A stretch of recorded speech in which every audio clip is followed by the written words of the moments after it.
6 o'clock hour is upon us, and we're going to bring the village board meeting, February 23rd, 2026, to order. And we need to start with a roll call of members present. Anastasio. Here. Pollock.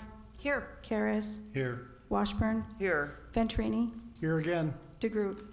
He's here. Here again. Next item is Pledge of Allegiance. Please join us. I pledge allegiance to the flag of the United States of America and to the republic for which it stands, one nation, under God, indivisible, with liberty and justice for all. So before I get any further into tonight's business, I'd like us to just take a moment of silence for our dearly departed firefighter, Bob Behrens, who served with the South Shore Fire Department for decades, and he was suddenly lost to us through a medical issue. Dearly missed by Village, by South Shore Fire Department, family, friends. If we could just take a moment.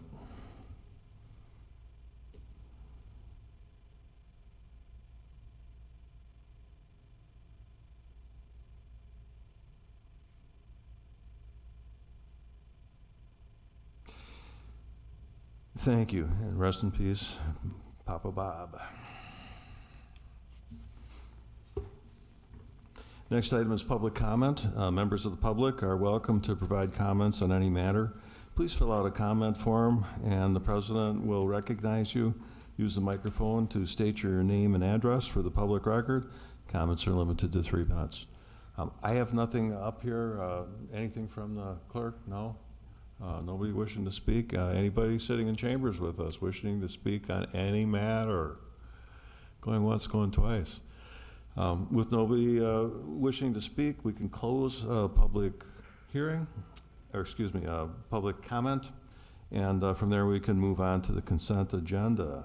Trustee Pollock. I make a motion to approve the items on consent agenda as presented. Second. So we have a motion and a second. Voice vote. All in favor signify by saying aye. Aye. Aye. Opposed? So that motion carries.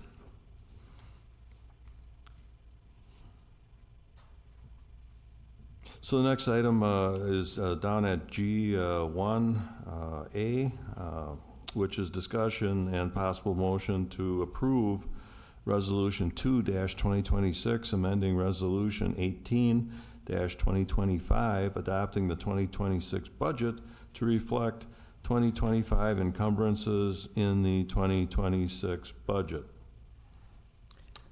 Mr. President, I make a motion to approve Resolution 2-2026, amending Resolution 18-2025, adopting the 2026 budget to reflect 2025 encumbrances in the 2026 budget as presented. Second. Doesn't that sound like a word salad? Yeah. And I think that we discussed this at some length at the Committee of the Whole meeting a couple of weeks back. But Kathy, if you'd like to just bring us up to date on what's in front of the board now.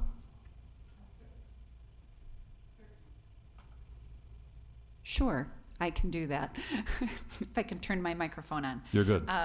Resolution 2-26 is amending that 2026 budget to include any unfinished projects and unencumbered purchase orders that were still valid at the end of 25. So it's all projects that we had promised to do. We just didn't quite finish them in 25, so we want to move those funds forward to 26 so that we can expend them in this new year. So as the board remembers, these are holdovers and rollovers from last year. Any other thoughts from the board? Okay, good. So in that case, since this is a resolution, we'll go for a roll call vote, and I'm calling the vote. Anastasio. Aye. Pollock. Aye. Karas. Aye. Washburn. Aye. Venturini. Aye. DeGroot. Aye. So that motion carries. So let's go down to item B in the same heading, which is discussion and possible motion to approve Resolution 3-2026, amending Resolution 23-2024, adopting the 2025 budget for general fund, capital, and village roads. Mr. President, I make a motion to approve Resolution 3-2026, amending Resolution 23-2024, adopting the 2025 budget for general fund, capital, and village roads as presented. Second. So I hear a motion and a second, and again, I'll bounce this back to Kathy unless Tony wants to weigh in on it. Thank you, Mr. President. I'll take this one. This is amending the 2025 budget. This is a result of what we've looked at in our financials thus far, and it looks like we have done really well on the revenue side of the ledger. And what we'd like to do is move some of that money over to the capital funds in order to chew away at that borrowing that we had actually planned to do. So this would essentially mitigate that borrowing. And we wanted to take those donated funds that were donated that we had in our miscellaneous revenue, move those over to capital projects so they could be used for that parks project. So this amendment actually includes an amendment to that line item in the 2026, it moves the money over. I'm sorry, and the former resolution that I showed before actually amended that parks budget to include that in the 26 budget. And again, that was discussed at a previous COW meeting and, important to do, particularly the donated funds, that they get segregated into a usable way that I think that we all approved to do. And therefore, it won't get, lost to the wind through everything else. It will be put to good use. That's right. That's a better And way. that's what the family wants, and that's what we're excited about, being able to now provide them. Has anybody reached back out to the family? I do have their contact information. The last time I spoke to them, I indicated that it most likely would be used for something substantial within the village, and let them know that once that was underway and we knew exactly what it was, that we'd reach back out. So I did speak with Sam and George and let them know that I would share the contact information, so they Right, can do that. because by approving this resolution, we've certainly, made it clear where the money is going and why. And I think that, they'll be happy to know that. Mhm. Okay, so in the matter of Resolution 3-2026, we can again take a roll call vote. Anastasio, Aye. Pollock, Aye. Karas, Aye. Washburn, Aye. Venturini, Aye. DeGroot. Aye, that motion carries. So we've got a couple of public hearings in front of us under, let me get to the first item here, which is a public hearing for ordinance 17-2025, amending the village code of ordinances pertaining to chapter 90 420.10 and 90-420.70, which is the first hearing that we're going to undertake. Following a brief presentation by staff, I'll open up the public hearing. If you wish to speak, please fill out a public hearing form, which is on the table near the entrance. Once recognized, speakers should come to the podium and identify themselves with their name and address. Please speak clearly into the microphone. Speakers must direct all discussions towards the board. I will not allow interchange between members of the audience and the petitioner.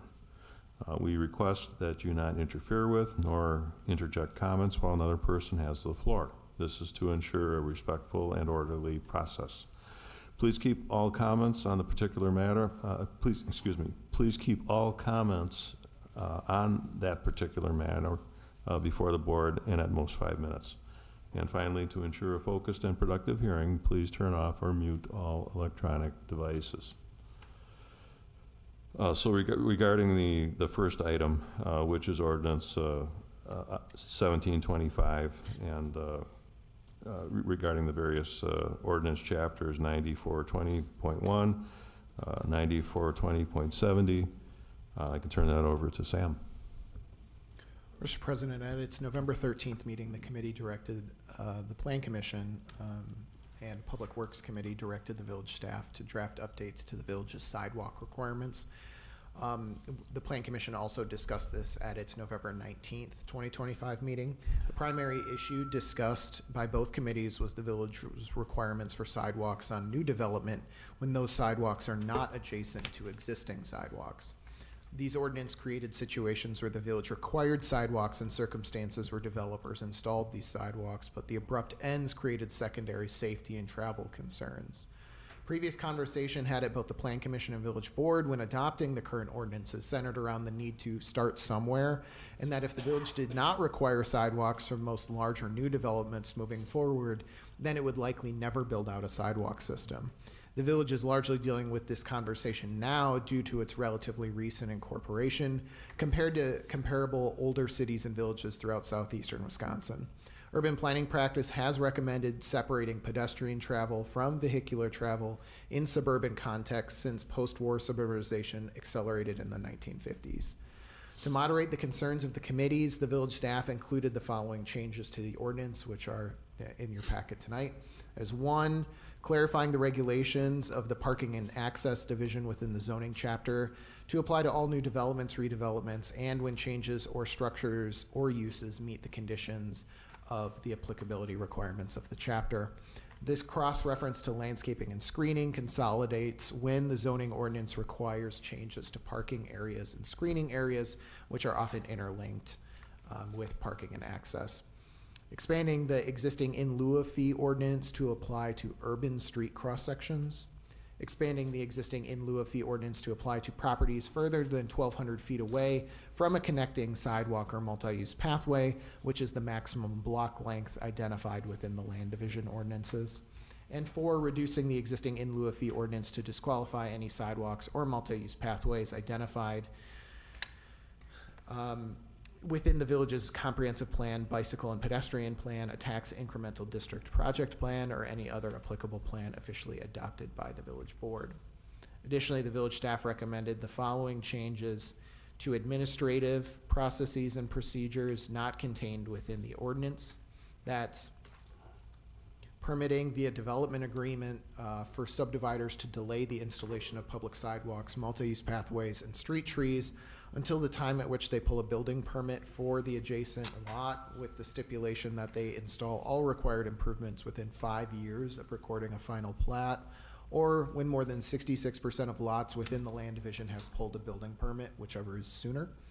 If the subdivider does not install the sidewalks, multi-use pathways, and street trees within that time frame, they'll waive the right to contest the village installing those improvements and specially assessing the cost of those improvements on the property owner. That agreement shall run with the land. And the second change that we recommend in terms of policy is that if a sidewalk stops mid-block, the staff shall investigate and recommend a solution to safely end the sidewalk within their staff report to the Public Works Committee, Plan Commission, or Village Board as applicable. Potential solutions could include public warning signage, mid-block crossings for blocks exceeding the maximum block length, installation at the village's expense using various funding mechanisms, or installation at the request and expense of adjacent property owners. The Plan Commission recommended approving the ordinance at its December 17th, 2025 meeting, and the Public Works Advisory Committee recommended it at its February 12th, 2026 meeting. This meets all the comp plan. We're currently updating the bike and pedestrian plan, which we expect to have ready for adoption later this year, and it meets all the goals outlined within the strategic plan as well. We don't expect this to have a cost to any development or any fiscal impact to the cost of developments. It's really just saying when sidewalks are applicable and when the in lieu of fee is applicable, and those are meant to be about the same cost. So, Thank you, Sam. So at this point, I open up the public hearing to all public present. And anybody here wishing to speak for or against is welcome to step up. I have nobody signed up as far as I know. Clerk has nobody signed up. Nobody in chambers tonight is wishing to speak. So going once, going twice. I can now close public hearing and then having satisfied the statutory aspect of informing the public when it comes to ordinance change. We can now go to a motion. Mr. President, I'd like to make a motion to approve ordinance 17-2025, amending the Village Code of Ordinances, Chapter 90-420.10 and 90-420.70 as presented. Second. So I hear a motion and a second. Comments from the board. Now's our chance to weigh in. I imagine that Nancy, as you being part of the Plan Commission, has, been through all this and are probably very qualified to speak to it. Well, thank you. I do have a couple of things. We've had some very lively discussions at the Plan Commission lately, and I think that's a very healthy thing for us as a community because we've enacted a lot of new policies, a lot of new codes, and as we're implementing them, it bodes well for those discussions. So one of the things that was interesting is that our former, one of the people who was dead set on making sure there were sidewalks in front of every new house in the village is now our Plan Commission chairman, who is the one that almost led this journey down. Let's change that and let's make some considerations. The one thing that and I've talked to Sam about this and I didn't follow it up as well as I maybe should have. Sam, can you react to the part of the new code where it is a fee in lieu of, in this situation where we relieve them from having to install the sidewalk, we still are forcing them to pay for it? Can you dive into that a little deeper, please? Yeah, we didn't want to create a situation. When we adopted the in lieu of fee ordinance, there were some people let me take a step back. When we adopted the new zoning code, we required sidewalks without any stipulations. Just every property needed a sidewalk. The only stipulations that we had was when the village didn't control the right-of-way, like it was a state highway. In those circumstances, we didn't have the ability to force it. Like the DOT had to say, you can't put it here. But it was kind of assumed that every property would have sidewalks. Well, a couple property owners in more rural areas of the village applied for zoning variances, and the Board of Appeals granted those zoning variances. And those were out kind of near the interstate, along the frontage road, along Louis Sorensen Road for a couple of properties. And whenever the Board of Appeals grants multiple sets of variances, we as staff try to take note and say, why is the zoning code not working in this circumstance? The Board of Appeals has no trustees on it, so they're kind of approving exceptions outside of the legislative conversation that we're having today. And so we brought in the in lieu of fee program to try to capture that with the idea that instead of just going to a variance every time, there are circumstances where sidewalks don't make sense. But we didn't want to provide specific preference in an urbanizing village for those rural cross sections to stay that way forever. So we thought them paying an in lieu of fee for that sidewalk stretch would help the village install pedestrian improvements in nearby areas and use those funds to kind of go after the same mission that the original ordinance was intended to solve, which was to provide better pedestrian circulation throughout the village. We've only had a couple property owners pay into the in lieu of fee program, so I would say it's not widely used, which is why, after conversation with the Plan Commission and Public Works Committee, we came back to expand its scope here to make it applicable to more properties. So now, for example, this applies to urban cross sections when previously it didn't. Because people were bringing up, hey, there was a property developed and subdivided down on the far east end of the village where there were no sidewalks and we made them put it in. They were generally okay with it, but I think the village probably would have preferred to have them pay into the in lieu of fee program instead of forcing the sidewalk there, because we probably could have put it close by in a better way. So that's how we got to where we are generally regarding the in lieu of fee program and when and how people are paying into it. So so if the property owner lives on a lot that has a 60-foot frontage, when they're paying for that in lieu of fee, they're paying to install a sidewalk on a 60-foot lot at our current code, cross-section, right? 5 feet wide or whatever it is. Correct, yep. I essentially, someone says, I'd like to pay the in lieu of fee program. I go to Tony and I ask him, hey, Tony, here's the property frontage. 9 times out of 10, these are related to land divisions, so we have literally the exact amount of frontage. And then Tony gives me the cost for that any given year on how much the 5-foot sidewalk would cost, and then we tell the property owner. So it's several $1,000s potentially. Yep, typically. I think the highest one we've had has been slightly above 10,000, but on average, they're 4 figures at the most.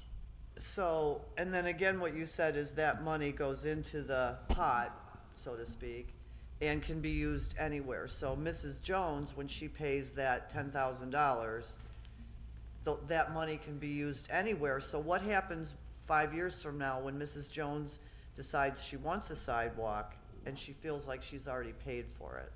That is one of the things we've considered here, and in that circumstance, we would not require that person.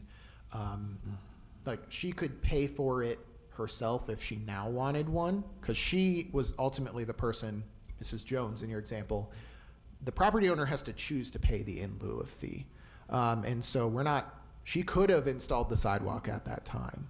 But if she pays us and then wants it later, it's going to be on her to pay for it. So she'll pay for it twice. She could, but again, No, she so made in the that- choice to In that defer it. situation, Yep. if she chooses to put it off and then comes back to us and says, I want my sidewalk now, or we as a village mandate it and say, we're gonna go ahead and put sidewalks in this whole street now, she's already paid for it, but she's gonna pay for it again.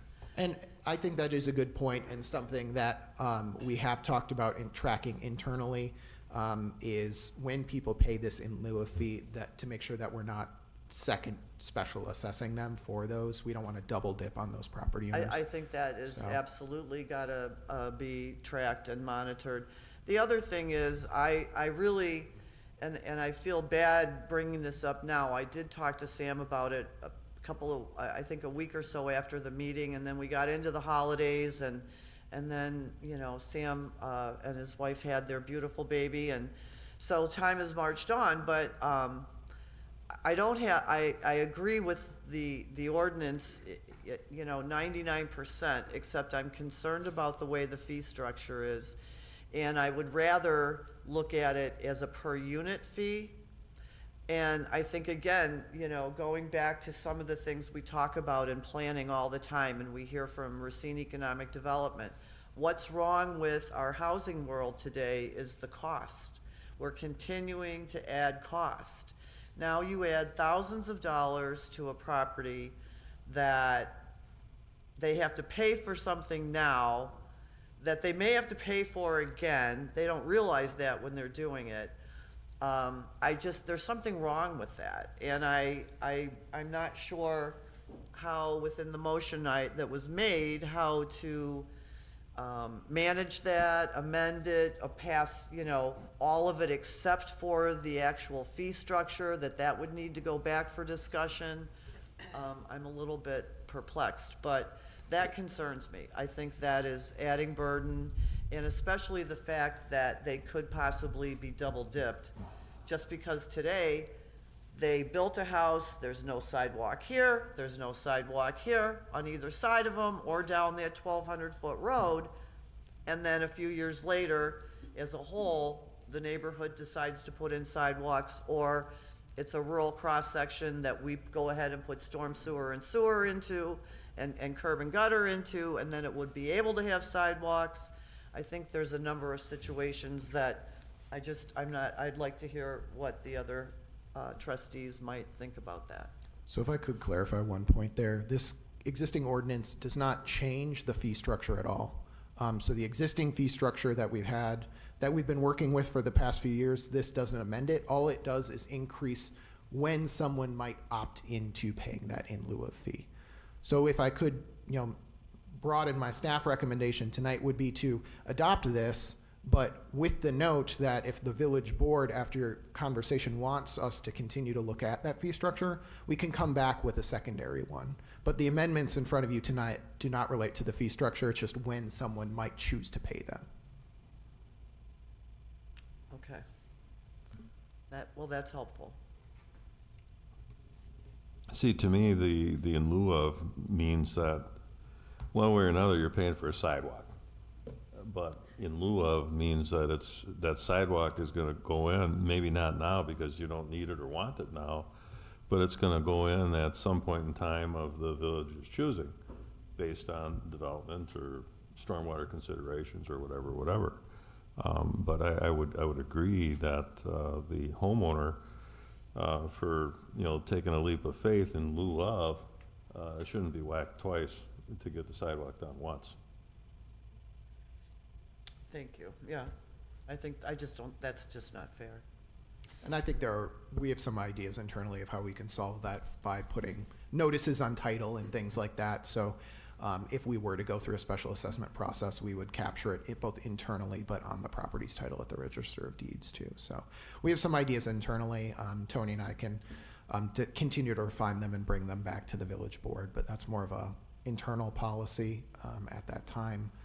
Because every special assessment is a separate action by the village board. So, but ultimately, I think we hear you on that and we agree. We don't want to have someone double dip. Well, Nancy and I are gonna be watching you. Anybody else? 10 years from now when it happens, and I probably won't, I don't know. So do I need to, point of That's- clarification, do I need to? That's almost like a paid upfront special assessment. Right, it fee is. That has to be somehow tracked. Exactly, as impact fees are. We collect impact fees through our building permit process with every permit, but they have time limitations. They have to be used. And if not, they have to be returned. And I don't even want to go down that rabbit hole, But I know that's tricky, that's very tricky. So if I can. Do I need to amend my well, motion? To ask the legal man here, does this still hold as motioned, or does she need to amend it? I don't see any reason to amend it. Okay. And I don't think, Sam, you did either. You were just talking about it. We are noting that we would like to further that discussion. Okay. All right, then the motion stands as presented. Okay, so in the matter of ordinance 17-2025, we'll do a roll call vote. Anastasio, Aye. Pollock, Aye. Karas, Aye. Washburn, Aye. Venturini, Aye. DeGroot. Aye, so the motion regarding ordinance 17-2025 is approved. So we have a second public hearing, and this is regarding ordinance 19-2025, amending the Village Code of Ordinances pertaining to Chapter 90-110.70 and Chapter 90-560.30, and creating 90-110.75 lot and building regulations for twin house and townhouse buildings. Back to Mr. Schultz. Mr. President, in 2020, the village comprehensively updated Division 90-110 residential districts to simplify districts, consolidate standards, and enable a broader range of housing types, including fee-simple twin houses and townhouses. In June 2025, the village board adopted Ordinance 9-2025, which further consolidated residential lot and building regulations into a single table, added the neighborhood residential district, and aligned several village-wide regulations. Since that adoption, staff monitored pre-development meetings and subdivision concepts, and two issues emerged.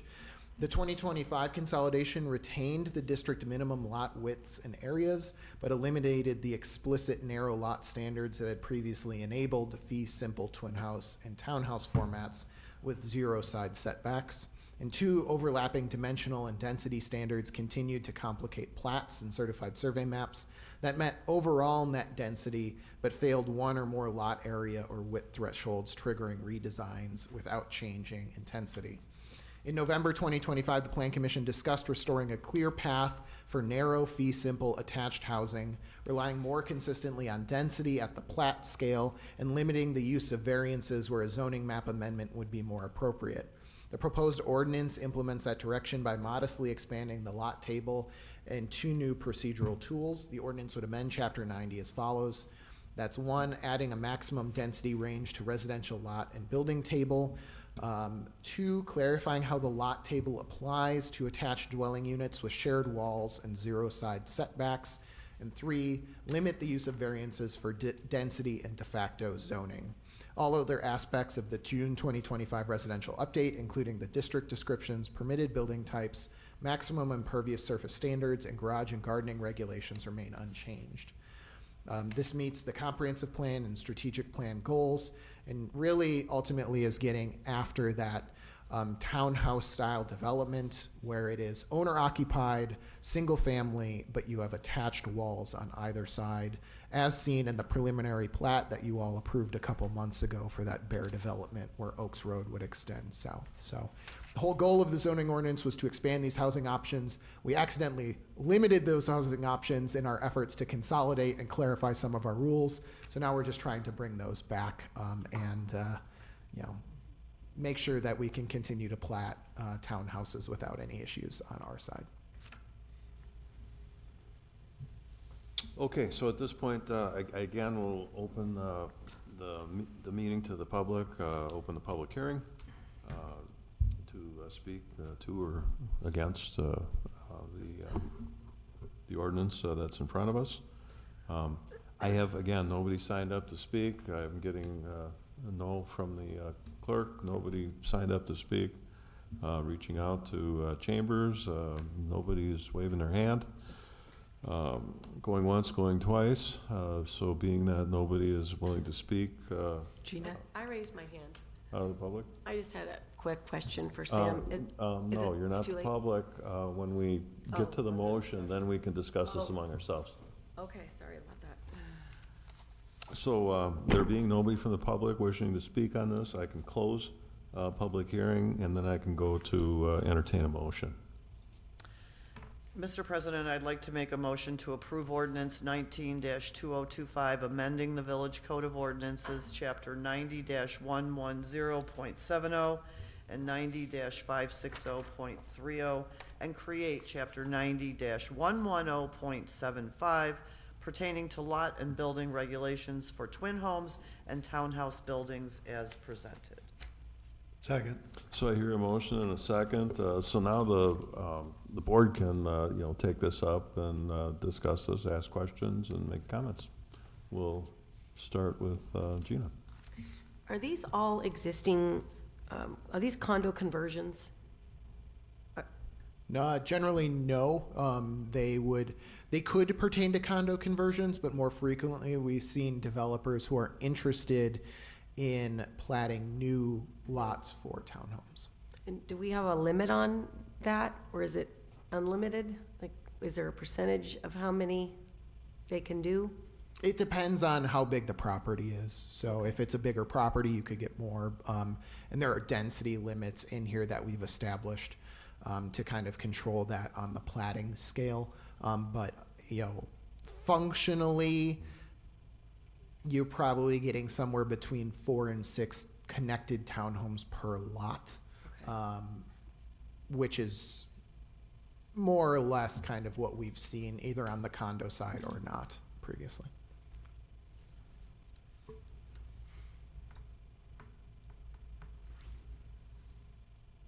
Is there more follow-up? Thank you. Okay, anybody else wish to speak? No Nancy? other, just quickly that, again, we've had some really good conversations at the Plan Commission. And one of the things I appreciate about Sam and Robin is they are always critiquing their past projects and what they're doing and what we're doing and approving to see where they need to be tweaked and made better, made simpler, or made more strict depending. But again, this is one of those situations where they've recognized a trend that needed to be repaired or corrected. I just have one question. Go ahead. And it's just more of to satisfy my own curiosity. What is fee simple twin houses? That would be a duplex. So the zoning code refers to a duplex in a couple different ways. We have 2-unit houses, which is, think kind of a stacked duplex that you might see in older parts of Racine or Milwaukee, kind of your 1 unit below, 1 unit above type duplex, where it's on a single lot, but it is 2 separate units. Then we have what we call a twin house, which is just like a townhouse, but there's only 2 units. So a lot line goes down the middle. It is 2 units that are attached, but they are on legally separate lots. Thank you. The fee simple refers to the fact that they're on their own lot? Correct. You can buy it, and it is not part of a condominium association, or it's a larger rental property or anything else. No, that's not necessarily true. It could be in a condominium association. Like Pike River is, those twin homes over there are definitely in an association. It could be, but generally those townhomes are not built in the same way. They'd be built as a multifamily building instead of attached separate units applicable to the Universal Dwelling Code. So some of it relates to, essentially what we're trying to get at is the village wants to allow townhomes in a variety of different ways, whether it's rental, owner, condo, separate lot, etc. A lot of other communities say you can only choose one of those options, and we're saying you can choose all of them. However, we unintentionally limited ourselves of when we could do that, and so now we're just trying to re-allow everyone to it. It's really getting at that owner-occupied housing requirement, where to have a bit of density, particularly along our higher traffic corridors, but still allow for an owner-occupied style unit. Condos are sometimes harder to finance, and so by going fee simple lots, some developers like to go that way because they find the financing easier. That's really more of a conversation between them and their bankers, but this just allows us to have all of the options that someone might have. Thank you. Any other thoughts? Okay, so in the matter of, where are we at here? Ordinance 19-2025. I'll call a vote. Roll call. Anastasio, Aye. Pollock, Aye. Karas, Aye. Washburn, Aye. Venturini, Aye. DeGroot, Aye, that motion carries. And there being no other business before us, I think we need one last motion. Move to adjourn. Second. Second. So we have a motion and a second to adjourn. All in think we're all favor, just signify Aye. by saying aye. Aye. Aye. We stand adjourned. Thank you We've very been much.